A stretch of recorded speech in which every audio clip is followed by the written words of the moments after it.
একটু দাও, আজকে ঘুমের মধ্যে মাওকে ডাকছে, ঘুমোচ্ছে কিন্তু এদিকে মাও মাও এরকম করছে। এখন কি ব্যাপার হলো, কাল রাতে যেহেতু মাও নিয়ে শুয়েছিল, মাও নিয়ে মনে হয় ভাবছিল ঘুমের মধ্যে।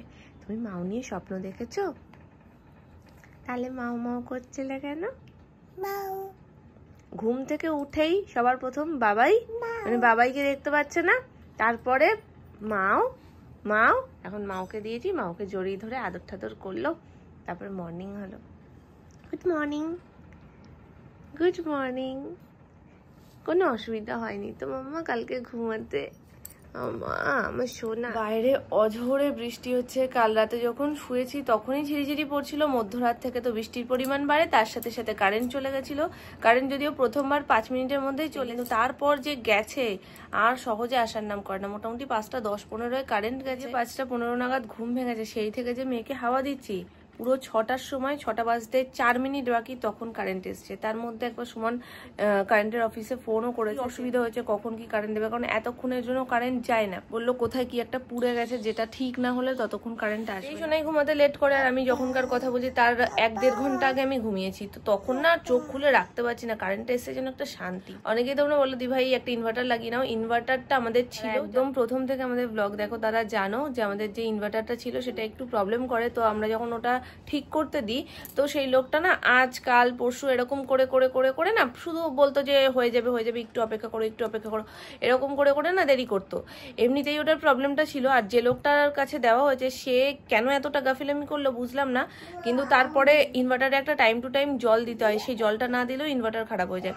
তো এই সব মিলিয়ে মিশিয়ে ওনার কাছে মোটামুটি 6 মাসের কাছাকাছি ইনভার্টারটা রয়েছে। আর সেই সময় না যে ঠিক করছে তো করুক, ওনার টাইম লাগছে, উনি ব্যস্ত মানুষ, আমরা এই ভেবে আর বেশি প্রেশার করিনি, কারণ সেই সময় কারেন্ট যেতই না, একদম যেত না।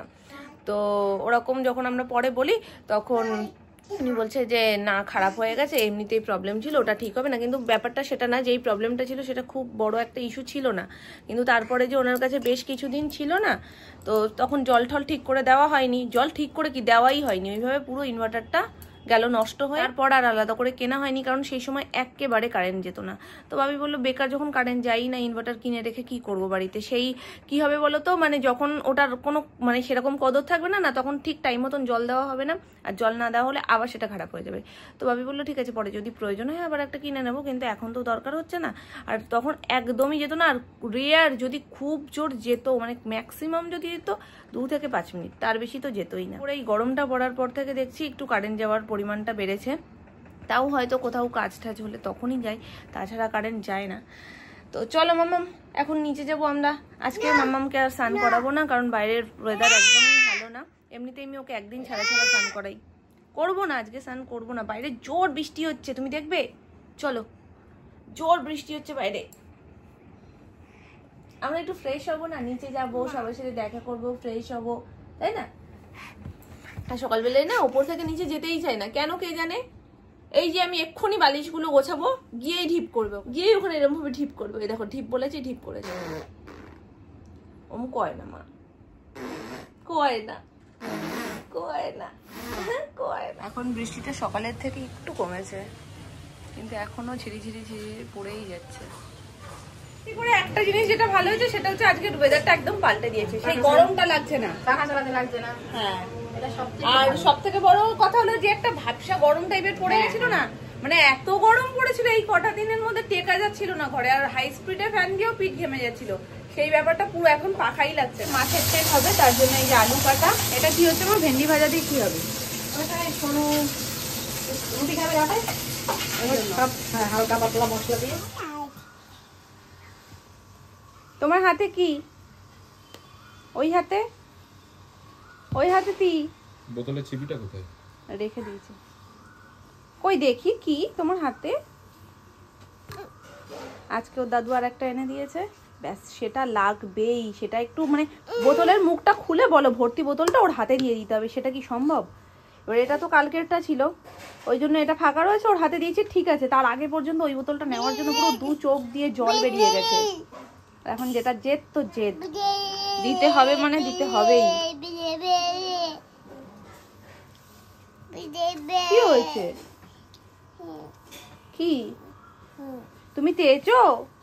তুমি তেজো? খাওনি? ওতে কিচ্ছু নেই, কিচ্ছু নেই, ওগুলো বড়দের খাবার, ওটা তোমার খাবার।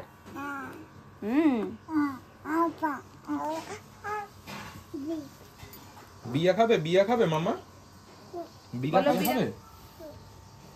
বলো বিরা খায় না, বিরা ছোট বাচ্চারা খায়, বিরা বড়রা খায়। দেখেছ, ও খাবে না বিরা, মাম্মা বাবা বিরা ভালোবাসে, ও বিরা না খেলে হয়? কার দুষ্টু করে, শুধু দুষ্টু করে। এটা ঢিসুম দিয়ে দাও তো, এটা ঢিসুম দিয়ে দাও। আমাকেই কেন শুধু ঢিসুম দেবে? শুধু আমাকে ঢিসুম দিতে হয়? দাও দাও, ওই দেখো কাগম করছে, বকে দাও তো, বকে দাও, বকে দাও, বকু করে দাও। আরে ঢিসুম দিয়ে দাও না, আরেকটা দাও, একটু আদর করে দাও, একটু আদর করে দাও, শার্ট করে দাও, শার্ট করে দাও, একটু শার্ট করে দাও। এটা কি শার্ট?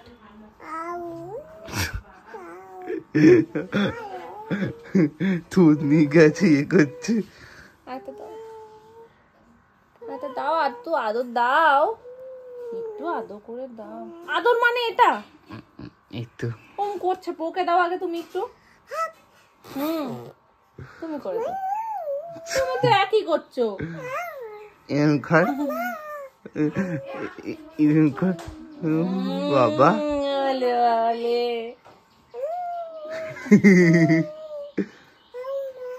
বাবা রে বাবা রে, আমার জীবন সার্থক। আমরা এখন বসে বসে একটু বৃষ্টি দেখবো, বুঝলে তো?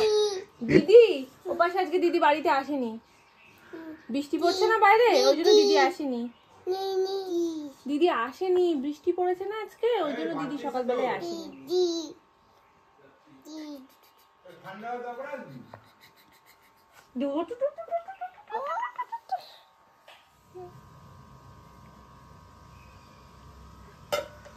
মানে এত কষ্ট কে করতে বলে তোমাকে? ওই বোতলে তো মাম্মা জল ভরে দিয়েছে, সেটা আবার এই বোতলে ট্রান্সফার করছো, আবার এই বোতল দিয়ে মুখে নিচ্ছ? না মানে কি করছো তো? আর ঢপ দিয়ে দিলে না, ওই দেখো জল গায়ে পড়বে, আমার গায়ে পড়বে। এমনিতেই আজকে ঠান্ডা ঠান্ডা ওয়েদার মা, যত সময় যাচ্ছে তত আরো ওয়েদারটা ঠান্ডা করে দিচ্ছে, মানে এখন আরো ঠান্ডা লাগছে। তুই কি খাচ্ছিস? এই কা উল্টো পাল্টা নামে রাখবি না মাই, মাম্মাম বলবি, শুধু চক্ষু পক্কু দেয়। তবে আজকে ঠান্ডাটা সোনুকে জব্দ করে দিয়েছে। তোমরা ওকে জামা পরে তো দেখোই না, আজকে ঠান্ডা পড়েছে বলে সোনু জামা পরে এসছে। পরে খাবে, এখানে থাক, কোনখানে পায়ের গোড়া দিল কেন? তো জল ফেলেছে, আবার ভিজবে কেন? দুষ্টুমি বুদ্ধি তো সারাক্ষণ। জল ফেলেছিস এখানে? এটা তোমরা আগে দেখোনি, এটা নতুন করে কাকু করেছে, এটার ম্যাচিং এ এই পাশে যেটা রয়েছে সেটার ম্যাচিং এ এইটা হয়েছে। আর এটা পুরো কাচের হবে তো কাকু, কাচের হবে পাল্লা, কাচের সেলফ, সবকিছু। ওপরেরটাও কাচের, নিচেরটা শুধু কাচের দেওয়া হচ্ছে না, কারণ নিচটা একদম মানে শানভির জন্য খুব ইজি হবে যে টেনে সবকিছু ভেঙে চুরে দেওয়া, যার কারণে নিচেরটা নর্মাল হচ্ছে, পাল্লা হচ্ছে, তাই তো? তো এটা এখনো কমপ্লিট হয়নি। তো এটার ঠিক পরেই এখানে ক্যাবিনেট গুলো রয়েছে, এই যে তো এরকম ডোর করা, আর এর মধ্যে কোনো রকমের সেলফ হবে না, এগুলো বড় বড় জিনিস যেগুলো থাকবে সেগুলো সব এর মধ্যে হবে, তাই তো? যেটা বলবে সেটা তিনটায় বলবে যে তিনটায় দেবো, আমার কোনো অসুবিধা নেই। একটা আমি বলেছিলাম একটা বড় জিনিসের, একটা বড়র জন্য রাখো আর দুটোতে সেলফ দিয়ে দাও, এটাই বেটার হবে। তাও তুমি একবার সুমনের কাছ থেকে কনফার্ম করে নিও। হয়ে গেছে না, এর মধ্যে ফাইনাল শুনে এই দুটা নেবে কি এই দুটা নেবে? ওই দুটোই বেশি ভালো লাগবে, এই পাশেরটা আর এই পাশেরটা, আর মাঝখানেরটা নরমাল থাকবে। আমার ছিল হিসাবে এইটা দুটো দিতে ছিল একদম। এবার শুনিয়ে দেবে কি বলবেন, সেই হাতে পালায় কাটিং করে ওইটাও মানে কাজ মা এইরকম বেঁচেছে, কাজটা মোটামুটি হয়ে গেল, হয়ে এসছে। এবার জাস্ট তুমি ফিনিশিং টাচটা দেবে। স্টিকার গুলো তো এখন তুলছো না কাকু, রঙের পরে, নাহলে সেই এর মধ্যে লেগে যাবে। ওই জন্য আমি ভাবলাম যে এটার ফিনিশিং পুরোপুরি পেতে গেলে একটু দেরি হবে, কারণ রংটা হবে তারপরে, নাহলে এখন যদি স্টিকারটা তুলে দেয় না, রংটা ওর মধ্যে পড়লে খুব মুশকিল। এটা ওই সেম কালার দিয়ে সুন্দরভাবে ঢাকা হয়ে যাবে। এখানে মোবাইল চার্জিং এর জন্য কিংবা অন্য শোপিস টোপিস কিছু যদি রাখতে চাই তো এই জায়গাটাতে সেটা রাখা যাবে। আর এই যে এইরকম টাইপের হয়েছে, এগুলো সব কাজ বসবে, যদিও এই কাজগুলো এখনো কমপ্লিট হয়নি। চিমনি তো আগেই তোমাদের দেখিয়ে দিয়েছি, ওপরের এইগুলো তো দেখেছো তোমরা। মানে মোটামুটি এখন সব সানমাইকা সেটিং হয়ে গেছে। এই যে ফল সিলিং, এগুলো সব কালার হয়ে যাওয়ার পর যখন এই পুরো লাইটগুলো বসে যাবে তখন দেখতে আরো সুন্দর লাগবে। ওই একটাই লাইট শুধু বসেছে এখানে, এই যে একটা লাইট বসেছে। আর নিচটাও রেডি পুরো। এগুলো এখন কিচ্ছু খোলা যাবে না, সব টেপ লাগানো রয়েছে। এই একটা, এগুলো তো টেপ লাগানো, কাজ করছো তোমরা। সব খোলা যাবে, সব খোলা যাবে, সব কটাই খোলা যাবে। ও এটার সাথে মার, আমি ভাবছি পুরো এর সাথেই দেওয়া মনে হয়। তা এখন খুলে তো ভেতর সুন্দর কিছু নেই, ওই জন্য দেখিয়ে লাভ নেই। হ্যাঁ, আমাদের ওই বাড়ির জন্য পুরো 3-4 জন মিলে গেছি, ব্যাগ ভরে মার্কেটিং করে এনেছি জানো। সব বড় বাজার থেকে নিয়ে আসা, নতুন নতুন কৌটো, জার, সমস্ত কিছু, সবকিছু। না না, ওখান থেকে কেন আসবে, এর জন্য আবার নতুন করে শপিং হবে, সব নতুন করে। আর এটার মজা আলাদা। তো যাই হোক, এই দেখো আপাতত তোমাদের সাথে আমি সবটা শেয়ার করে দিচ্ছি। যখন এগুলো পুরো কমপ্লিট হবে দেখতে আরো সুন্দর লাগবে। আর কাকু বলেছিল মোটামুটি 1 সপ্তাহের মধ্যে কাকু একটা ফিনিশিং দিয়ে দেবে, তো সেই রকম ফিনিশিং হয়েছে। আর এই যে ওপরের যে স্টিকারগুলো আলাদা করে লাগানো রয়েছে, এগুলো আমি বললামই যে তোলা যাবে না, কারণ রঙগুলো ওর মধ্যে পড়লে তখন তুলতে মুশকিল। এর উপরে যা লাগবে স্টিকারটা তুলে দিলে পুরো একদম একবার মুছে দিলে হাই গ্লসটা খুব সুন্দর বোঝা যাবে। এই হচ্ছে কি আমাদের ওপেন কিচেন, দেখতে কি সুন্দর লাগছে না এখনই। আর যখন এটা পুরোপুরি কমপ্লিট হবে তখন তার চোখই সরানো যাবে না, এখনই সরানো যাচ্ছে না। আর এটা এখনো কমপ্লিট হয়নি, এটার মধ্যে পাথর যেটা মানে মার্বেল যেটা, সেটা উপর থেকে বসবে আর পাশ থেকে ডিজাইন হবে। এর জন্য চেয়ার টিয়ার সমস্ত রেডি হবে। তো সেগুলো সব কমপ্লিট হলে একেবারে ফাইনাল লুকটা তোমাদের সাথে তারপর শেয়ার করব। কালার কম্বিনেশনটা ম্যাচিংটা খুব সুন্দর হয়েছে।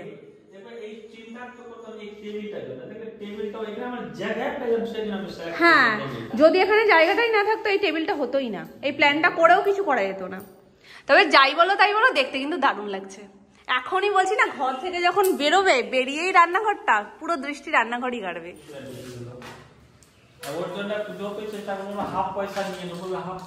হবে না, স্পট লাইট কটা হবে? 6টা।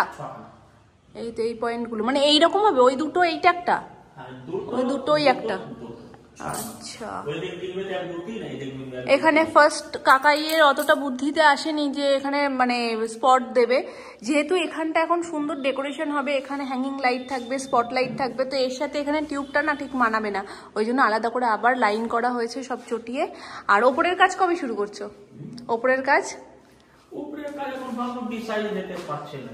ডিজাইন, হ্যাঁ ডিজাইনটা সিলেক্ট করতে পারছি, কি করব, যে ডিজাইনটা এমন পছন্দ করলো ওরা জানলা চলে আসছে, একদিকে গেটে চলে আসছে। এখন এই কাজটা মোটামুটি কাকুর ফিনিশিং হলে তোমরা উপরের ঘর ডেকোরেশন দেখতে পাবে। সব প্ল্যানিং হচ্ছে, ওয়ার্ড্রোবটা কিরকম কি দেওয়া হবে। সোনুর ঘরটা ফার্স্ট ডেকোরেশন হবে, ফল সিলিংও হবে ওই ঘরে, তো সমস্ত কিছু। এবার এইটা মোটামুটি ছাড়লেই ওইটা শুরু। দেখি কাকুর এখন টি ব্রেকে রয়েছে, এই দিক দিয়ে মনে হয়।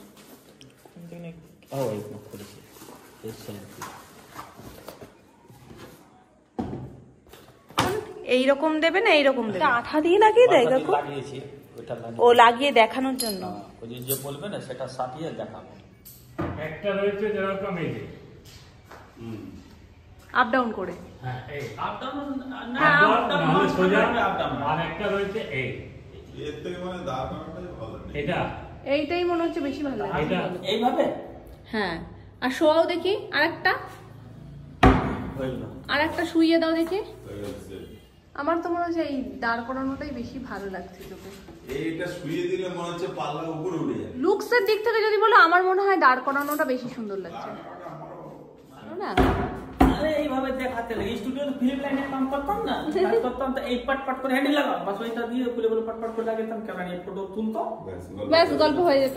ধরবে না হাত দিয়ে, তাহলে শুধু দেখাবে। মানে আমরা যে সিরিয়াল গুলো দেখি তাতে যে কিচেন গুলো থাকে সবকিছু এরকমই থাকে। ক্যামেরা আর ওই জাস্ট ওপর থেকে তোমরা এই শোটা করো। কাকু বলছে এই নিচেরটা দিয়ে দিয়ে ওপরেরটা দিয়ে দিয়ে মাছ মানে এর পেছন দিকে কিচ্ছু নেই, জাস্ট ফাঁকা, শুধু ওপর থেকে এরকম যেমন তোমাদের ইনস্ট্যান্ট দেখিয়ে দিল হ্যান্ডেলটা লাগিয়ে ওরকম করে দিল, ব্যাস শুটিং শেষ, নামিয়ে দাও। আমরা তখন 130 টাকা স্টুডিও রেট, মানে শুরুটা সবার ওরকমই। জানি যে ছুটি হয়ে গেল কাকু আজকে, একটু গল্প হলো, টি ব্রেক হলো, ছুটি। আর কাকু এটা যেন সোজাসুজি করবে না, এটা এরকম সোজা করবে না, ওই যে ব্যাকি যেরকম ভাই বলছিল ওরকমই করবে। এটা কত, এটা এখান থেকে পাট্টি যাবে, এক পাট্টি দু পাট্টি, এই যাবে পুরোটা, এই লাইনটা যাবে সোজা। এই দাগটা না দিলে হয় না? না দাগটা করছি, দাগটা হবে এই এখান থেকে যদি পিঙ্ক হয় তো পিঙ্ক, এখান থেকে ব্লু হয় তো ব্লু, এখান থেকে উল্টো ফুলটো, এটা পুরো যদি পিঙ্ক করি এটা পুরো পিঙ্ক যাবে, তাই এর মধ্যে এই পাট্টিটা ব্লু যাবে আলাদা। এই কালারটা লাইট, এটা ডিপ, এটা যদি ডিপ করি এটা লাইট, এটা লাইট করব। আর এটা যদি লাইট হয় এর মধ্যে ডিপ, আর এটা যদি ডিপ হয় এটা লাইট, এর মধ্যে লাইট উল্টো। মামুনি করছে খিচুড়ি, শোনায় করবো বাঁচানো চিকেনের যে কোনো একটা রেসিপি। রেসিপিটা কি এখনো পর্যন্ত মাথায় আসেনি, বাঁচানো চিকেন কেন বললাম, বাঁচানো চিকেনের পিছনে ক্রেডিট গোস টু সোনামা। আর বুদ্ধির দিক দিয়ে দেখতে গেলে মামুনি, কারণ মামুনি বুদ্ধিটা দিয়েছে, নাকি সোনামা বুদ্ধিটাও তোমার। মানে এইসব বুদ্ধিগুলো মানে মাঝে সাঝে যখন বের করে যে আমাদের কি ভালো লাগে। চিকেন অনেকটা আনা হয়েছিল আগের দিন, তা থেকে বেশ কয়েকটা সলিড পিস ছিল। ও বলতে দেবে না, তুমি বলো, বলে দাও। বলে চিকেন বেঁচে ছিল, সেটাকে পিস পিস করে টুকরো টুকরো করে এখন মাম্মা রেসিপি বানাবে, আর সেটা বুদ্ধি করে রেখে দিয়েছিল। আর হট করে আজকে দুপুরবেলায় খাওয়া দাওয়ার পরে বলছে যে আজকে না চিকেন রয়েছে, রাত্রিবেলায় কিছু একটা বানিও তো। তখন আমরা বলছি বাবা এরকম এত বুদ্ধি, আর হট করে চিকেন পেয়ে গেলে যে কি মনটা আনন্দ লাগে, এতে কি বলবো। মানে প্ল্যান করে চিকেনেরও সেই আনন্দ নেই যেটা হট করে পেলে মজা লাগে। তো যাই হোক, এখন চিকেন রয়েছে, ক্যাপসিকাম রয়েছে বাড়িতে, পেঁয়াজ রয়েছে, এই সমস্ত দিয়ে কিছু একটা বানাবো। তো বানিয়ে নিই আগে জিনিসটা, কি বানাবো তো নিজেও জানি না, বানিয়ে নিই তারপর তোমাদের সাথে শেয়ার করছি। আর এই জায়গায় হচ্ছে খিচুড়ি, এখন রান্না 80% মতন কমপ্লিট, আর একটু ফুটবে, আর একটু মাখো মাখো হবে, তারপরে নামাবো। রান্নাটার নাম হচ্ছে কনফিউজ চিকেন, কারণ আমি অনেক কিছু এর মধ্যে এক্সপেরিমেন্ট করেছি আর কি। মানে চিকেনটাও জানে না ও কি হতে চলেছে, আর আমিও জানি না এটা কি হতে চলেছে। বিষয়টা হচ্ছে বাড়ির সবাই খেয়ে কেমন বলে, নামটা কেমন কনফিউজ চিকেন। এ মা ভুলে গেছি তো আমি, সবার জন্য কনফিউজ চিকেন হবে। আমি এত কনফিউজ হয়ে গেছি যে চিকেন রাখতেই ভুলে গেছি। খেলেই বুঝবো, খেয়ে তোমরা আবার কনফিউজ হয়ে যাবে না। মাম তবে দেখে মনে হচ্ছে খেতে ভালোই হয়েছে। ডান। এটা ঘোটা করে দিই কাকে, এটা ঘোটা কেটে দিছে না।